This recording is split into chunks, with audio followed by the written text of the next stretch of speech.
Hello everybody, this is Pascal from Neutral. Halo semuanya, saya Pascal Lotas dari Neutrality Studies, dan hari ini saya kembali berbincang dengan Dr. Alfred de Zayas, seorang profesor di Geneva School of Diplomacy, yang sebelumnya bekerja sebagai pengacara senior di kantor komisioner tinggi PBB untuk hak asasi manusia, dan kemudian menjadi ahli independen PBB pertama untuk tata dunia internasional. Alfred, selamat datang kembali. Alfred, welcome back. Terima Pascal, yintueng saya. Dan maaf ada suara saya. Tenggorokan sedang serak. Thank you very much for doing the interview. Terima kasih banyak sudah bersedia melakukan wawancara ini, meskipun Anda sedang kurang sehat. Saya benar-benar ingin menanyakan kepada Anda. Kita sedang melihat begitu banyak pelanggaran norma yang dilakukan oleh Amerika Serikat, negara di mana Anda juga menjadi warga negara, di samping tempat lain asal Anda. Apa pendapat Anda tentang situasi saat ini, di mana Amerika Serikat membunuh orang, warga sipil, di Laut Lepas, di depan Venezuela, di Karibia? Di mana Amerika Serikat pada dasarnya telah mengganti nama Kementerian Pertahanannya menjadi Kementerian Perang, di mana AS bisa dibilang bertindak semaunya dan melanggar begitu banyak aturan lama yang sudah jelas dan mapan. Saya hanya ingin tahu apakah hal ini tidak berdampak pada hukum internasional itu sendiri. Apa pandangan Anda?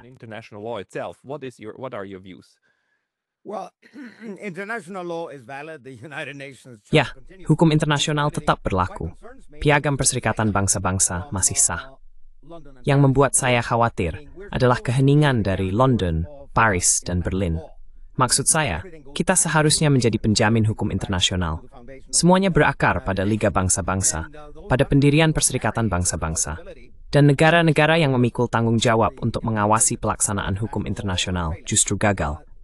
Tentu saja, para politisi telah gagal dengan sangat jelas. Di sisi lain, jika Anda melihat Dewan Hak Asasi Manusia, mekanisme khususnya, sebagian besar pelapor khusus telah menyatakan kekian tersebut sedang semua tembara serikat. And condemned all of these actions by the United States. Obviously, these are extrajudicial executions. Jelas, ini adalah eksekusi di luar proses hukum. Namun bukan hanya pelapor khusus untuk eksekusi di luar proses hukum yang mengecam tindakan pemerintah AS, dia dan hampir semua pihak lain yang bergabung dalam siaran pers juga melakukannya. Hal yang sama terjadi pada saat pengeboman AS terhadap Iran pada bulan Juni. Hal serupa juga berlaku untuk upaya menghindari hukum internasional dengan memaksakan perdamaian yang ditentukan kepada Hamas dan membentuk pemerintahan. Semua itu di luar sistem Perserikatan Bangsa-Bangsa. Dan saya mengingatkan para mahasiswa dan pendengar saya bahwa Piagam Perserikatan Bangsa-Bangsa adalah perjanjian utama.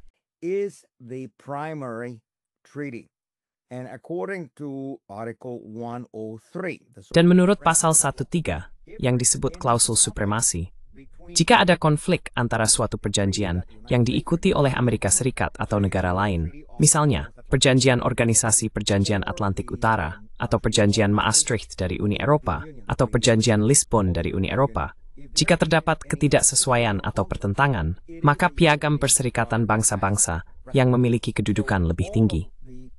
Jadi, semua perjanjian yang diadopsi setelah Piagam PBB harus sesuai dengan piagam tersebut.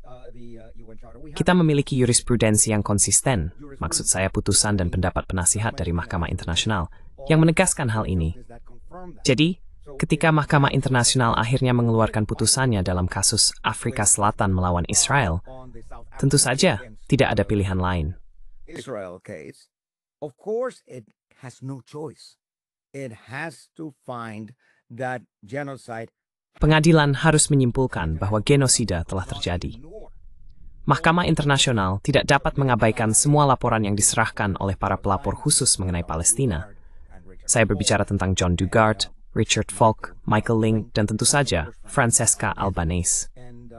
Demikian pula, Mahkamah tidak dapat mengabaikan Komisi Penyelidikan Internasional Independen PBB untuk Palestina, yang dipimpin oleh mantan Komisaris Tinggi Hak Asasi Manusia, Nafi Pillay, bersama teman saya Milun Kothari dari India, salah satu anggota komisi tersebut. Mereka melaporkan kepada Dewan Hak Asasi Manusia pada tanggal 16 September tahun ini, dan laporan mereka setebal 72 halaman yang sangat rinci membuktikan bahwa ini adalah genosida tanpa keraguan sedikit pun. that it is genocide without any doubt. So the International Court of Justice is not going to go. Jadi Mahkamah Internasional tidak akan menentang mereka. Pengadilan akan menegaskan apa yang sudah didokumentasikan dalam ratusan laporan, tidak hanya dari Dewan Hak Asasi Manusia, tetapi juga dari UNDP, UNRWA, pernyataan para direktur UNRWA, Komite Hak-Hak Asasi Rakyat Palestina untuk penentuan nasib sendiri, dan Komite Majelis Umum Khusus tentang praktik Israel. Jadi, Mahkamah Internasional tidak akan menentang mereka. Namun, kita memang memiliki masalah kredibilitas. Dengan sistem hukum internasional lama, ketika tidak ada penegakan hukum. Penegakan hukum adalah, dan tetap menjadi, kunci otoritas dari setiap lembaga. Jika Anda memiliki pengadilan, tribunal, atau komisi yang mengeluarkan keputusan demi keputusan, dan keputusan-keputusan itu diabaikan, maka memang ada masalah. Being ignored, you do have a problem. It's a systemic problem. But here, my hope Ini adalah masalah sistemik. Namun di sini, harapan saya justru terletak pada perkembangan bertahap yang telah kita amati selama 5 atau 10 tahun terakhir, bahwa Global South, atau yang juga dikenal sebagai mayoritas global, tidak lagi menerima kepemimpinan Amerika Serikat. Faktanya, Trump mempercepat kehancuran fantasi unipolar yang telah dipelihara Amerika Serikat sejak buku konyol Francis Fukuyama, The End of History. Maksud saya, gagasan penuh kemenangan bahwa apa yang disebut sebagai demokrasi liberal kita, yang bahkan bukan demokrasi karena adanya keterputusan antara Trump dan rakyat Amerika, antara Starmer dan rakyat Inggris, antara Macron dan rakyat Prancis, serta antara Merz dan rakyat Jerman. Keterputusannya hampir total. Mereka hidup di dunia yang paralel. they're living in parallel worlds. But in any event, Namun, bagaimanapun juga, Barat telah mempercepat kemundurannya sendiri, dan justru Selatan global yang secara bertahap akan mengambil alih. Maksud saya, suka atau tidak, Tiongkok adalah kekuatan besar, begitu juga India. Dan mereka tidak mengikuti perintah yang datang dari Washington. Jadi Washington justru merugikan dirinya sendiri dengan bertindak secara liar, seperti di zaman Wild West, di mana pada dasarnya kita bertindak seperti penjahat. Kita berpikir bisa lolos begitu saja karena, ya, siapa yang akan menghukum Amerika Serikat? Nah, sebenarnya ada cara yang sangat mudah untuk menghukum Amerika Serikat. Jika negara-negara mulai berpikir jernih, mereka akan berhenti membeli senjata Amerika, rudal Amerika, drone Amerika, Tomahawk Amerika, F-35, F-16. Mereka tidak akan lagi membeli dari Boeing. Mereka tidak akan lagi membeli mobil Amerika, truk Amerika, atau alat berat Caterpillar buatan Amerika. American trucks, American Caterpillars, and we can do, that is, the global. Dan kita bisa, maksud saya, negara-negara di selatan global bisa menyebabkan kerusakan besar pada ekonomi Amerika hanya dengan tidak membeli produk-produk Amerika. Maksud saya, senjata Rusia sangat efisien. Senjata yang diproduksi di Tiongkok dan Korea Utara juga sangat efisien. Jadi jika Anda berpikir bahwa Anda membutuhkan lebih banyak senjata, ya, sejujurnya, kita tidak membutuhkan lebih banyak senjata. Saya menginginkan demilitarisasi. Saya mengingin militerisasi demi pembangunan.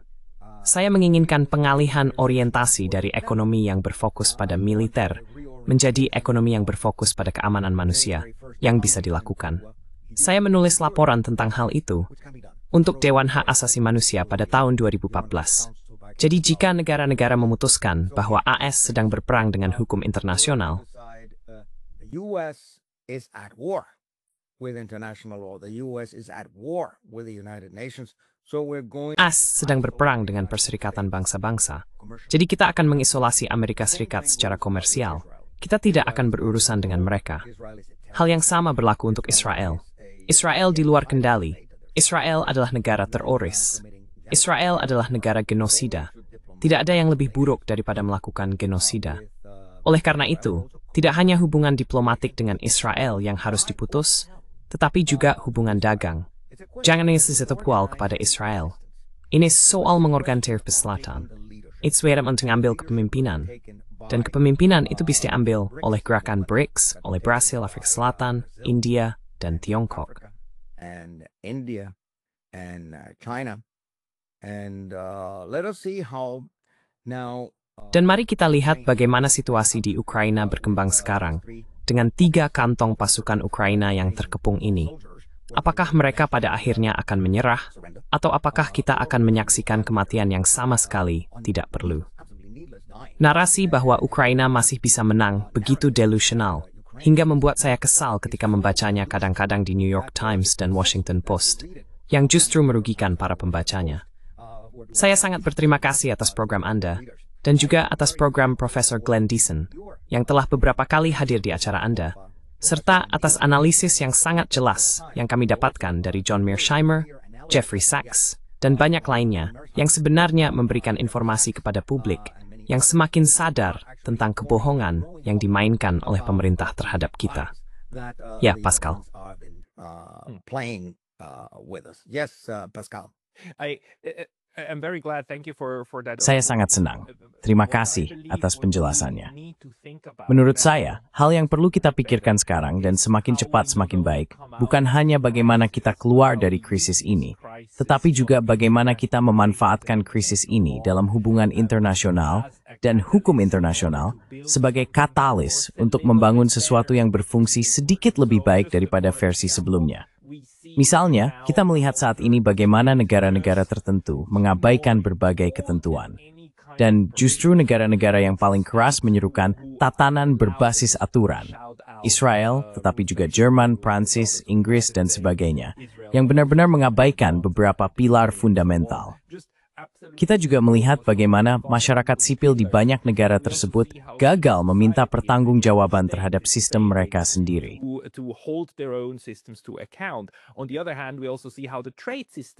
Di sisi lain, kita juga melihat bagaimana sistem perdagangan runtuh dan bagaimana organisasi perdagangan dunia pada dasarnya disabotas.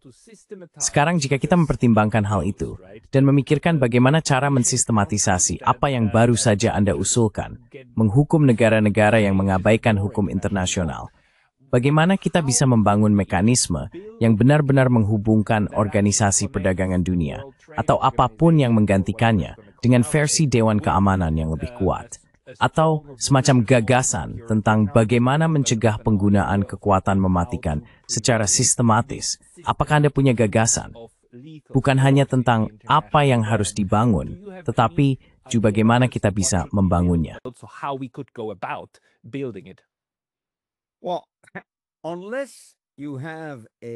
Nah, kecuali jika seseorang mengubah pola pikirnya, dan kebanyakan orang masih ingin percaya pada keberlangsungan sistem yang ada saat ini, diperlukan, katakanlah, keberanian untuk melepaskan diri dari keyakinan bahwa Amerika Serikat akan kembali mematuhi hukum internasional. Karena bahkan ketika kita berbicara tentang Barack Obama, yang dijadikan semacam orang suci oleh media dan narasi, dan juga tahun-tahun pemerintahan Biden dan Blinken, yang bisa dibilang lebih elegan dalam pelanggaran mereka terhadap hukum internasional, mereka semua secara sistematis melanggar piagam PBB dan merusak sistem tersebut. Perbedaannya adalah mereka melakukannya dengan cara yang lebih munafik. Mereka tidak secara terang-terangan melanggar hukum, lalu membanggakannya.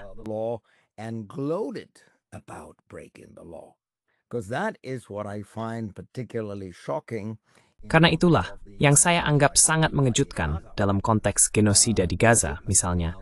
Pernyataan-pernyataan yang keluar dari Trump, dari beberapa menterinya, dan tentu saja dari para menteri Israel. Mereka membanggakan diri atas genosida yang mereka lakukan. Nah, ini bisa dibilang merupakan cerminan dari kemerosotan Barat, kemerosotan peradaban Barat kita. Dan jangan berpikir bahwa orang-orang Amerika Latin, Afrika, dan Asia tidak menyadarinya. Saya tinggal di Jenewa. Saya memiliki tutupun di Kenyus di Tejusa. Saya bicara durham benambaham agse. Pristaf dari bergemisi. Existing de memana tafel brispa. Staffers of the various missions. I know how they're thinking. And they have a profound dan mereka memiliki rasa penghinaan yang mendalam terhadap, ya, ini hanya soal waktu, sampai mereka bisa menyatukan langkah. Dan ketika ada persatuan yang lebih efektif di antara negara-negara BRICS, serta persatuan yang lebih efektif di antara organisasi kerjasama Shanghai dan Belt and Road dan seterusnya, kita akan melakukan dedolarisasi. Itu adalah salah satu hal yang harus terjadi. bahwa di masa depan tidak ada lagi yang membeli obligasi pemerintah AS dan tidak lagi yang berdagang menggunakan dolar. Arah ke sana sudah mulai terlihat. Namun tentu saja, perlu waktu untuk melakukan de-dolarisasi, untuk melepaskan ketergantungan dari dolar. Mengenai pembangunan institusi, sebagai pengganti Perserikatan Bangsa-Bangsa, saya belum siap untuk berpaling dari Perserikatan Bangsa-Bangsa. To turn my back on the United Nations, I have hope. Saya memiliki harapan terhadap Mahkamah Internasional. Saya memiliki sangat sedikit harapan terhadap Mahkamah Pidana Internasional. Namun terhadap Mahkamah Internasional, saya mengenal beberapa hakimnya secara pribadi, dan saya tahu mereka sungguh-sungguh. Saya tahu niat mereka baik. Mereka adalah para profesional, dan mereka berniat menegakkan hukum internasional, karena kita membutuhkannya. Maksud saya, apa itu peradaban? Salah satu hal pertama yang membedakan peradaban dari rimba adalah kita memiliki aturan. Lalu kita memiliki mekanisme untuk memantau apakah aturan itu dipatuhi, dan kemudian kita memiliki pengadilan.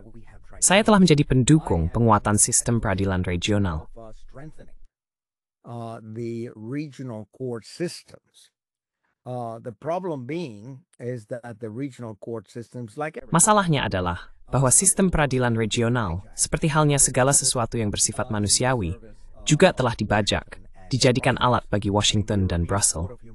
Maksud saya, Pengadilan Hak Asasi Manusia Eropa telah mengeluarkan sejumlah keputusan yang benar-benar keliru secara hukum. Salah. Dan hal yang sama berlaku untuk Pengadilan Hak Asasi Manusia antar Amerika. Hal yang sama juga terjadi pada Komite Hak Asasi Manusia, tempat saya pernah bertugas selama bertahun-tahun sebagai sekretaris. Telah terjadi politisasi lembaga-lembaga tersebut secara bertahap, dan tentu saja hal itu memiliki sisi negatif.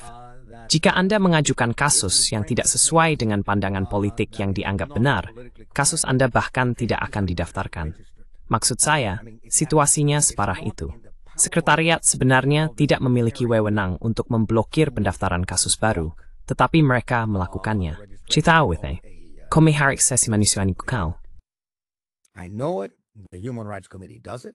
I know that the Committee on Economic Cultural Rights does it. Saya tahu bahwa Komite Hak Ekonomi dan Budaya melakukannya, karena saya dulu kepala cabang tersebut. Ketika saya menjadi pengacara PBB, saya bertanggung jawab atas seluruh sistem petisi, dan semuanya telah dibajak.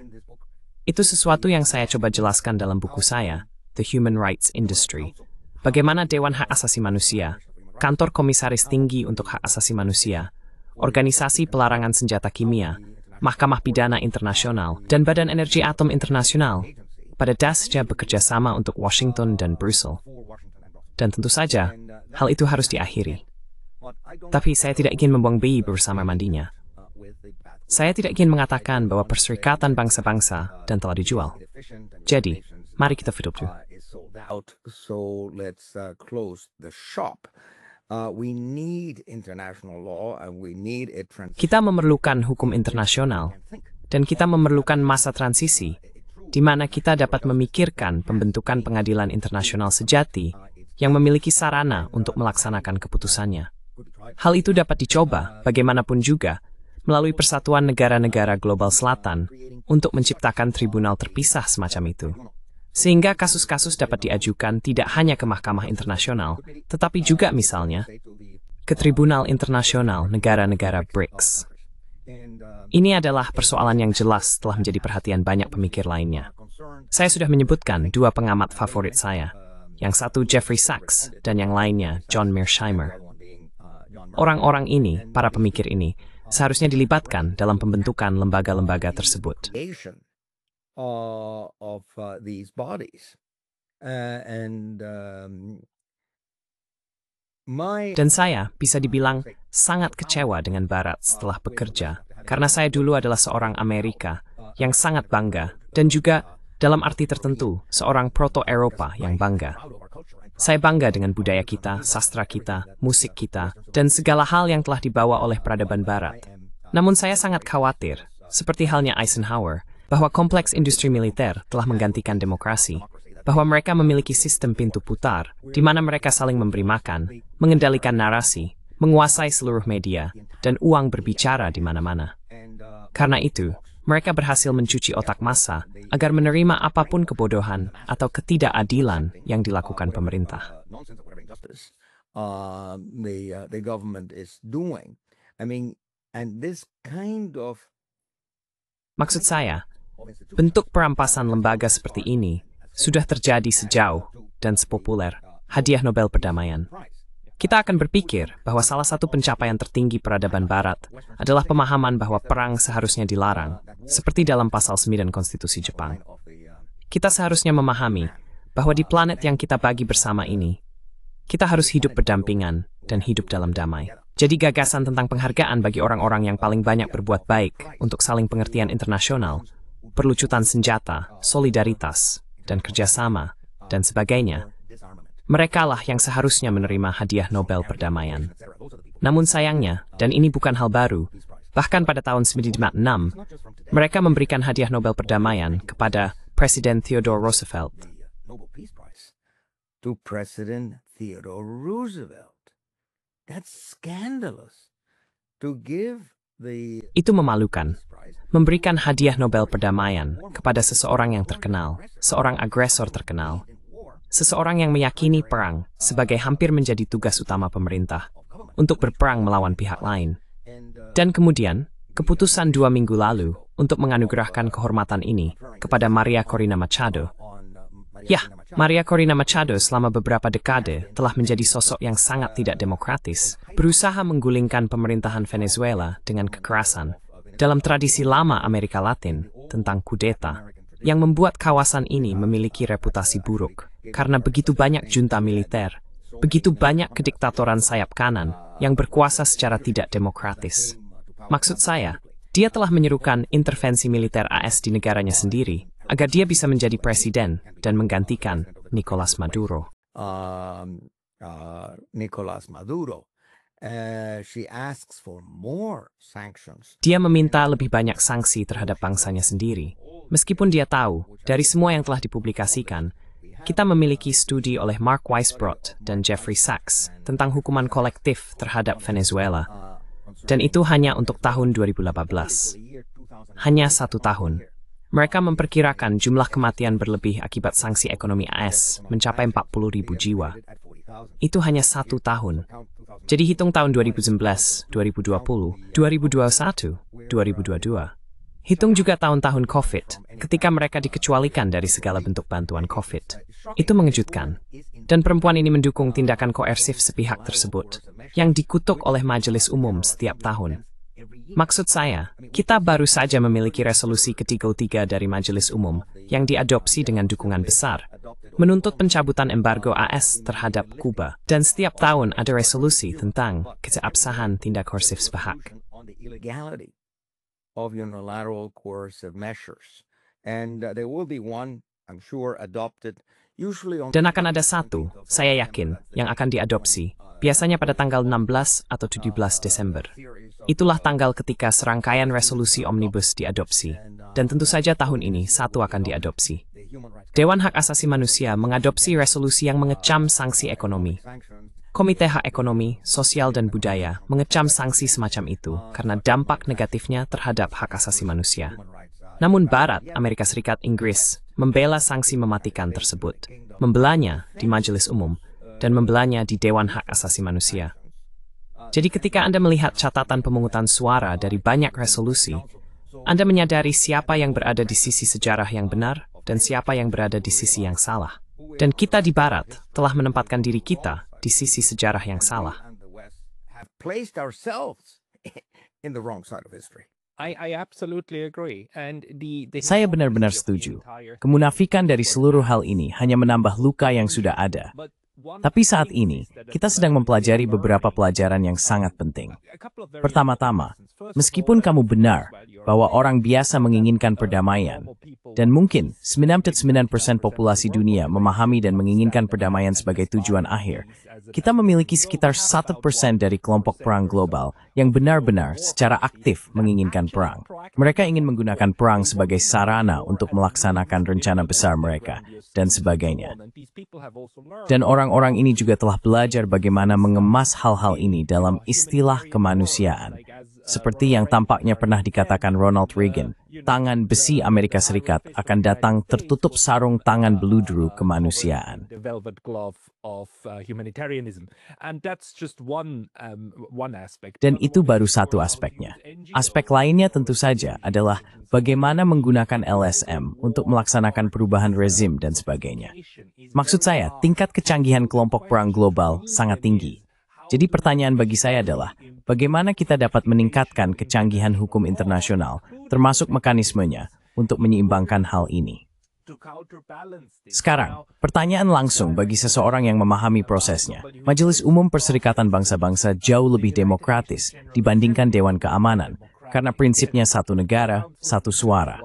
Namun, Majelis Umum juga jauh lebih lemah, karena tidak memiliki mekanisme penegakan dan resolusinya hanya bersifat rekomendasi dan sebagainya.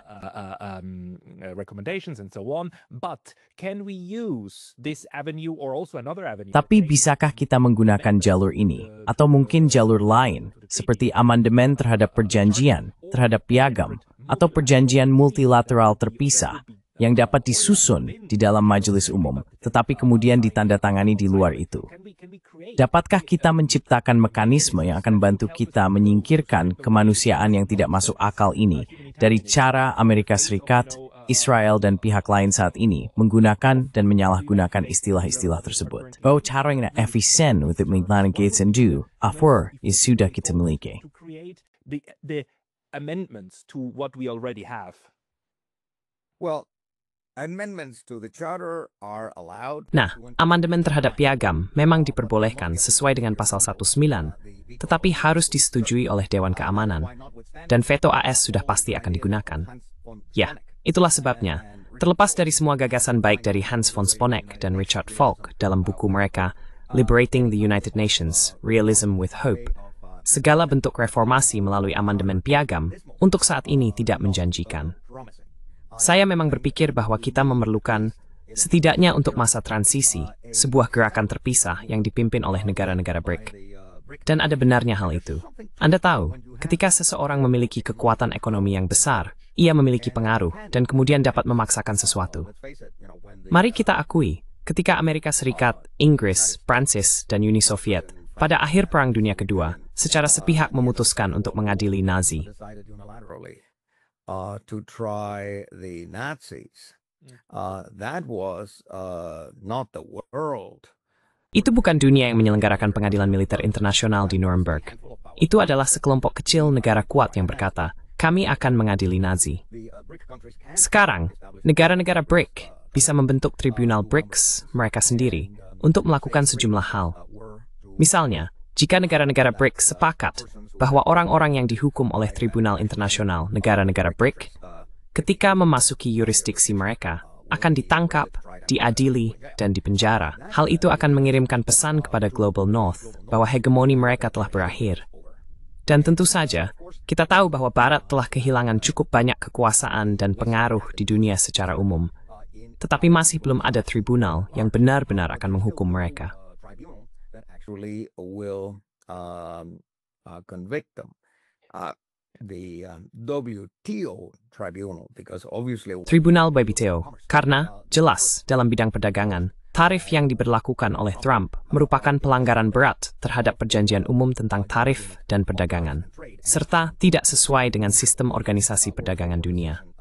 Dan satu-satunya alasan tidak ada kemajuan dalam mengutuk Amerika Serikat adalah karena AS secara sepihak merusak sistem dengan menolak menunjuk para hakim. Jadi, pengadilan itu pada dasarnya telah dibunuh oleh Amerika Serikat. Dan itu adalah cacat bawaan dalam bentukan tribunal yang teo ini. Nah, namun negara BRICS juga dapat semacam tribunal sengketa untuk urusan komersial dan kutuk Amerika hingga seluruh Veristat. And then condemn the United States and then the courts of India, the courts. Dan kemudian pengadilan India, pengadilan Tiongkok, pengadilan Afrika Selatan, dan pengadilan Brasil dapat bertindak melawan Amerika Serikat dan menyita properti apapun yang berada di bawah yurisdiksi mereka untuk pembayaran. Itulah jenis tindakan yang pernah dilakukan AS di masa lalu dengan menggunakan lembaga-lembaga Bretton Woods. Maksud saya, cukup mengejutkan menyadari bahwa pada tahun 1944, Amerika Serikat mendirikan lembaga-lembaga yang sama sekali tidak ada kaitannya dengan pembangunan dunia, melainkan hanya dimaksudkan sebagai mekanisme penegakan bagi keputusan Departemen Keuangan AS. Organisasi-organisasi ini, yang pada dasarnya dan tentu saja berbasis di Washington DC, dapat dikatakan mendukung, melaksanakan, dan memfasilitasi kelanjutan kendali neokolonial Amerika Serikat atas seluruh dunia. Of the United States over the rest of the world. But again, your concern is a concern. Tapi sekali lagi, kekhawatiranmu adalah tentang mereformasi Perserikatan Bangsa-Bangsa atau membangun cara alternatif untuk menegakkan keabsahan hukum internasional. Langkah pertama ke arah itu sudah diambil. Karena ketika saya membaca buku-buku yang terbit dalam beberapa tahun terakhir, jelas bagi saya bahwa kita tidak sendirian. Bukan hanya kamu, Glenn Deason, Jeff Sachs, dan John Mearsheimer. Ada banyak orang yang berpikir seperti kita. Namun, sistem yang dibangun dengan hati-hati, yang diciptakan bersama dengan kompleks militer industri keuangan, sudah mengakar kuat. Maksud saya, mari kita tidak mengabaikan fakta. Mereka memiliki kekuasaan yang sangat besar, dan siapapun yang memiliki kekuasaan tidak ingin melepaskannya. And anyone who has power doesn't want to give it up. So it's not going to be easy. Jadi, ini tidak akan mudah. Tapi perang pertama yang harus kita menangkan adalah perang informasi. Program seperti milik Anda sangat penting untuk mendidik masyarakat. Mendidik mereka tentang di mana letak penipuan dan siapa yang menarik tali kendali di Washington, London, Paris, dan Berlin. Setelah kita memahami situasinya, setelah kita kehilangan optimisme naif dan polos kita menyadari bahwa kita sedang dalam masalah dan bahwa kita harus mengambil tindakan bersama. Lalu kita membutuhkan seorang pemimpin. Siapa pemimpin itu? Menurut saya, Lula sudah terlalu tua. Begitu juga Modi. Saya berharap akan muncul sosok muda dalam gerakan BRICS yang akan memimpin negara-negara BRICS dalam perlawanan yang efektif terhadap kendali yang saat ini dijalankan oleh Amerika Serikat dan Uni Eropa.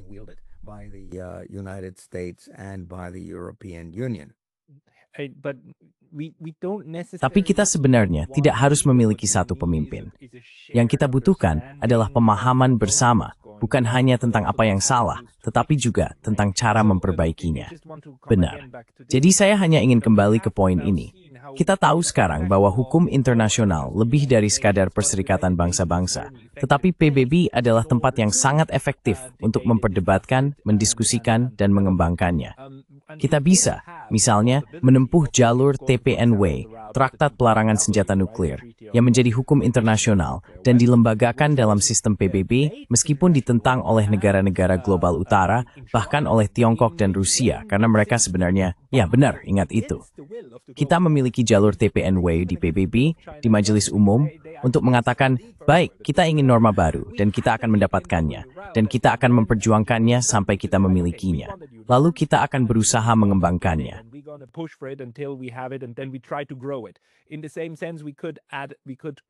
Dalam pengertian yang sama, kita bisa mencoba membuat amandemen. Meskipun untuk saat ini amandemen tersebut tidak akan disetujui di Dewan Keamanan. Jika kita menyiapkannya dan membangun dukungan, kita hanya perlu menunggu sampai keadaan berubah. Karena kita tahu kekuatan global utara, AS, dan sebagainya sedang menurun. Hanya soal waktu sampai ada peluang yang terbuka. Cara lain adalah, seperti yang Anda katakan, melalui BRICS bukan. Bertemu di suatu tempat di Kazan, 50, 60, 70 negara, dan memutuskan, inilah yang akan kita lakukan. Lalu kita akan memiliki badan yudisial, dan kita semua akan terikat padanya. Dan kita bisa melakukan keduanya secara bersamaan. Apa rekomendasi Anda? Mekanisme mana, multilateral dan di dalam PBB, yang paling menjanjikan? Juga melihat presiden yang kita miliki dari masa lalu, apa yang benar-benar menghasilkan hasil?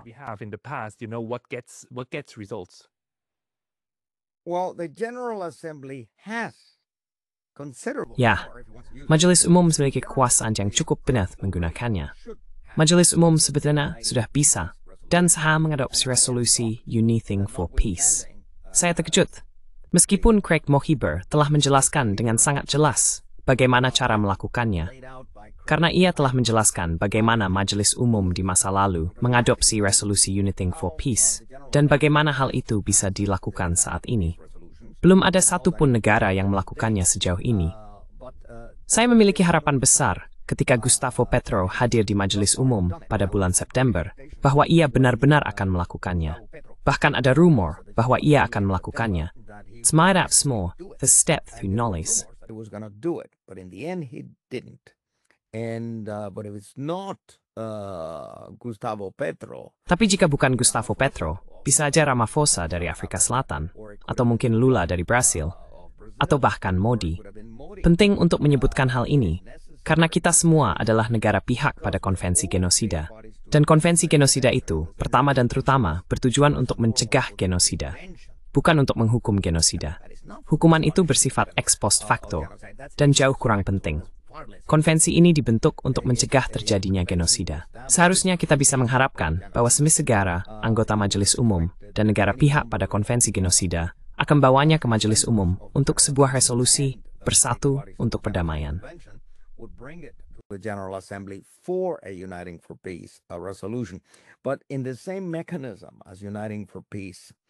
Dengan cara yang sama, seperti ketika resolusi Uniting for Peace diadopsi. Mengapa resolusi itu diadopsi? Karena Dewan Keamanan Perserikatan Bangsa-Bangsa terblokir. Sekarang, karena Dewan Keamanan akan memblokir setiap upaya reformasi bermakna terhadap PBB. Dengan logika yang sama, Majelis Umum dapat berkata, kami akan mengambil alih itu. Kami akan melakukan apa yang ditolak oleh Dewan Keamanan untuk dilakukan. Itulah pasal 12 dari Piagam PBB. Dan saya pikir itu adalah jalur yang harus dicoba. Yang dibutuhkan tentu saja adalah kemauan politik. And what you need is, of course, political will. And I ask myself, which is the country that will... Dan saya bertanya pada diri sendiri, negara mana yang akan menunjukkan kemauan politik itu? Maksud saya, mungkin kita harus melakukan sedikit upaya di Indonesia, negara Muslim terbesar di dunia, dengan 300 juta jiwa. Ini negara besar, dan mereka seharusnya menunjukkan pengaruhnya di majelis umum, dan sekaligus melalui BRICS. Kita seharusnya berusaha menciptakan sistem paralel, jika mau, atau sistem penasihat yang dapat melengkapi pekerjaan majelis umum. Saya belum kehilangan harapan bahwa majelis umum akan melakukan hal-hal ini. Tetapi jika melihat dari pernyataan kosong yang kita dengar dari para politisi, termasuk, maksud saya juga kecewa dengan Lula. Saya tidak yakin bagaimana sebenarnya kita akan sampai ke sana. I'm not sure how we are actually going to get there, so I go back to my all-purpose. Jadi saya kembali pada usulan serbaguna saya untuk mendidik, menyebarkan informasi, agar terbentuk suatu gerakan akar rumput berskala global yang menyatu, berkonvergensi, dan kemudian menuntut para politisi mereka untuk melakukan sesuatu demi menyelamatkan hukum internasional dan menyelamatkan kemanusiaan dari segala provokasi dan eskalasi yang sedang terjadi saat ini. Kita memulai wawancara ini dengan membahas eksekusi di luar hukum yang sepenuhnya ilegal yang dilakukan oleh Amerika Serikat di Karibia dan di Pasifik dan sebagainya. Dan di situ lagi, hal itu dilakukan dengan begitu terang-terangan, begitu terbuka. Itu sesuatu yang benar-benar mengejutkan saya. Di masa lalu, hal seperti itu akan dilakukan secara diam-diam. Akan ada penyangkalan yang masuk akal. Mereka akan berkata, oh tidak, itu berita palsu. Amanat Wukons. You would say, oh no, that's fake news. You know, we're not doing that sort of thing. What shocks me is that Trump is... Yang mengejutkan saya adalah bahwa Trump membanggakan diri karena melakukan hal ini, dan bahwa mereka tidak peduli terhadap dampak korosif jangka panjang dari tindakan semacam itu, dan bahwa Trump, cepat atau lambat, akan membuat hal ini berbalik menyerang kita.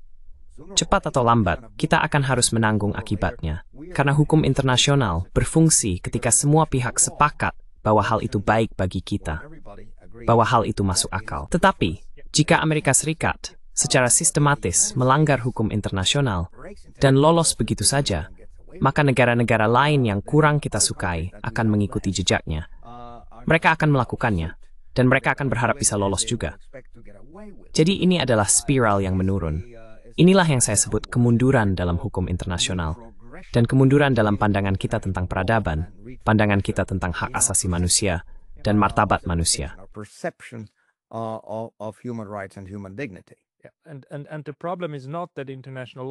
Dan masalahnya bukan hanya bahwa hukum internasional bisa dilanggar dan sedang dilanggar. Masalahnya adalah ketika pelanggaran itu terjadi secara sistematis, dan terjadi sangat sering. Itulah saat ketika situasinya mulai menjadi serius. Maksud saya, orang Romawi dulu punya, ya, mereka memang punya. Tapi satu pertanyaan lagi. Jika Anda seorang miliarder dan Anda mendirikan semacam penghargaan seperti hadiah Nobel perdamaian, tetapi dengan $1 miliar diberikan kepada negara pemenang, bagaimana Anda akan merancangnya agar dapat mendorong mereka memperbaiki sistem? Bagaimana kita bisa menilai apakah seseorang pantas mendapatkan hadiah HUM internasional senilai $1 miliar untuk negaranya atau tidak? For the country, again, I hate to Untuk negara, sekali lagi, saya benci menyamakan hukum atau hak asasi manusia atau perdamaian dengan uang atau harga. Saya tidak pernah suka menempelkan tanda dolar di samping sebuah kehormatan. Saya pikir sebagian besar penghargaan bukanlah untuk penerimanya, melainkan merupakan ekspresi kepentingan geopolitik dari pihak pemberi penghargaan. Ya, dan pemberi penghargaanlah yang membuat pertunjukan dan menggunakan seseorang, katakanlah sosok yang tidak terlalu penting seperti Maria Corina Machado, untuk mengadakan pertunjukan demi mendorong perubahan rezim di Venezuela. Itu adalah korupsi total terhadap wasiat terakhir Alfred Nobel. Mengenai jenis penghargaan yang berbeda, yang ingin saya lihat bukanlah hadiah Pulitzer untuk jurnalis. Pulitzer Prize for journalists, and I must confess that they are. Dan saya harus mengakui bahwa, menurut pendapat saya, ada banyak pemenang hadiah Pulitzer yang pada dasarnya unggul dalam berita palsu, sejarah palsu, dan hukum palsu. Orang-orang yang sebenarnya telah merugikan dunia jurnalisme. Karena jika saya harus memberikan penghargaan kepada seorang jurnalis, saya akan memberikannya kepada Julian Assange, seseorang yang benar-benar telah melayani kemanusiaan dengan membuat informasi tersedia. Informasi yang selama ini secara keliru disembunyikan dari publik. Itu akan menjadi penghargaan yang masuk akal. Namun saat ini, seluruh sistem penghargaan sebagian besar telah rusak. Saya teringat pada Karl Prize Eropa, tahun ini yang diberikan kepada dari sekian banyak orang, Ursula von der Leyen. Itu begitu menggelikan, dan begitu Remisai Swift Televisio, in just days, it's less bebaing, King Corning. But it is not unlike a form of onanism. It's a form of Itu adalah bentuk perilaku yang memuaskan diri sendiri, mementingkan diri sendiri, dan saling memuji, yang bagi saya sebagai manusia merupakan penghinaan terhadap kecerdasan saya dan penghinaan terhadap kecerdasan semua orang. Namun kemudian, ada para politisi yang datang ke acara itu dan bertepuk tangan. Ini hanyalah satu lagi gejala dari kemerosotan moral barat. Kamu tahu, salah satu penulis Latin favorit saya adalah Juvenalis, dengan 16 satirnya, yang sedang menolkan masyarakat membutuhkan sesaran kia, dan merusak, dan bagaimana ketuduhan diutus, thiefling. injustices occurred right and left, and happily he was not banished. Dan untungnya, dia tidak diasingkan seperti Ovid yang diasingkan ke Pontus pada masanya. Namun, ketika saya melihat korupsi dalam sistem kita, saya juga berpikir bahwa mungkin keadaan di abad-abad sebelumnya tidak jauh lebih baik, hanya saja kita tidak banyak mengetahuinya. Nilai tambah hidup di abad ke-21 adalah, jika kita ingin mendapatkan informasi, kita bisa mendapatkannya. Jika kita ingin mendapatkan informasi, mestinya banyak sumber informasi yang andal yang bisa kita akses. Setidaknya sampai Eropa konstotalitas lainnya. Kira-kiranya, embrace menolak. But we can fight back. We can push back. And as I say, ultimately. Dan seperti yang saya katakan, pada akhirnya saya memiliki rasa harapan. Karena perang di Ukraina, jika tidak ada hal lain, telah menunjukkan bahwa kesombongan NATO tidak dibalas dengan pembubaran atau pemecahan Rusia, tetapi bahwa mungkin untuk melawan aspirasi hegemonik NATO ini. Dan ketika katakanlah, konstruksi yang korup ini perlahan tapi pasti dibongkar, mungkin akan ada ruang bagi kebangkitan kembali prinsip-prinsip yang sangat hidup pada tahun 1945. Seperti yang saya katakan, ketika Anda membaca apa yang ditulis oleh Ralph Bunche dan Eleanor Roosevelt, serta banyak orang lainnya pada tahun-tahun antara 1945 hingga sekitar 1953, ada semangat besar untuk membangun dunia yang lebih adil dan lebih seimbang. Dan ada orang-orang yang benar-benar percaya pada hukum internasional. Believe in international law, and as I always speak about the spirituality. Dan seperti yang selalu saya bicarakan tentang spiritualitas Deklarasi Universal Hak Asasi Manusia, saya pikir itu adalah instrumen yang sangat indah. Kita seharusnya menempatkan diri dalam pola pikir orang-orang pada masa itu, dan berusaha menghidupkan kembali semua nilai tersebut, serta menegaskan kembali komitmen kita terhadap piagam itu. Seperti yang saya katakan, satu-satunya konstitusi dunia yang kita miliki, meskipun belum dapat segera diterapkan. Even if it is not immediately implementable. Yeah, and we will get back to it. I mean, that's for sure. Ya, dan kita akan kembali membahasnya. Itu sudah pasti. Karena satu hal yang jelas adalah bahwa seluruh dunia, termasuk AS, Tiongkok, dan Rusia, sebenarnya tidak mempertanyakan piagam PBB. Itulah satu hal yang disepakati semua orang. Piagam PBB adalah hal yang baik. Pertanyaannya bagi saya adalah bagaimana kita memanfaatkan kekuatan dan daya kapitalisme untuk memperkuat mekanisme yang sudah kita bangun, lalu mengatasi berbagai cara yang telah diciptakan oleh negara-negara seperti AS dan Barat secara umum, agar benar-benar dapat mencapai tujuan yang kita cita-citakan. Tapi kita akan terus memikirkan hal ini. Alfred, bagi orang-orang yang ingin menemukan tulisanmu, kemana mereka harus pergi? Alfred, people who want to find your writings, where should they go? Well, you have my website. Baik, Anda bisa mengunjungi situs web saya, www.alfreddesayas.com. Saya juga memiliki blog bernama The Human Rights Corner, yang dapat diakses di alfreddesayas.wordpress.com. Saya cukup sering aktif di X, saya menulis tweet hampir setiap hari. Saya juga menulis secara rutin untuk Counterpunch. Jadi jika Anda mencari Alfred Desayas Counterpunch, Anda akan menemukan serangkaian artikel saya di sana. Saya juga menulis untuk Covert Action. Anda mungkin sudah mengenal Covert Action.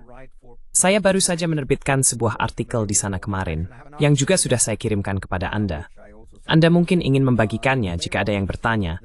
Kirimkan saja artikel terbaru saya di Covert Action yang terbit kemarin. Artikel itu memiliki banyak catatan kaki dan berbagai saran untuk bacaan lanjutan.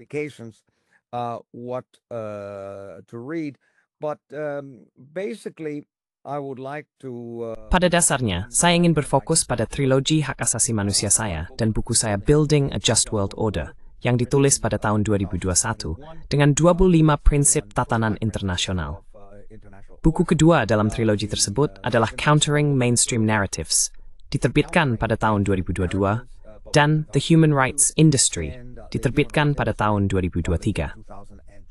Saat ini saya sedang menyiapkan edisi baru dari The Human Rights Industry, karena dari ketiga buku tersebut, itulah yang paling menggugah atau paling memancing reaksi dan membuat lebih banyak orang tergerak. Dan ketika Anda menyadari bahwa lembaga-lembaga yang dibentuk untuk melindungi dan memajukan hak-hak kita, sebagian besar telah dibajak. Amlits Heiski, dalam Kim Crowthu Betumbo, terkadang justru manage yang melakukan waling yang boltobukan. The opposite of what they should be doing. Quis custodiet ipsos custodes. Quis custodiet ipsos custodes. Itulah jika ada hal lain yang akan mendorongmu untuk bertindak.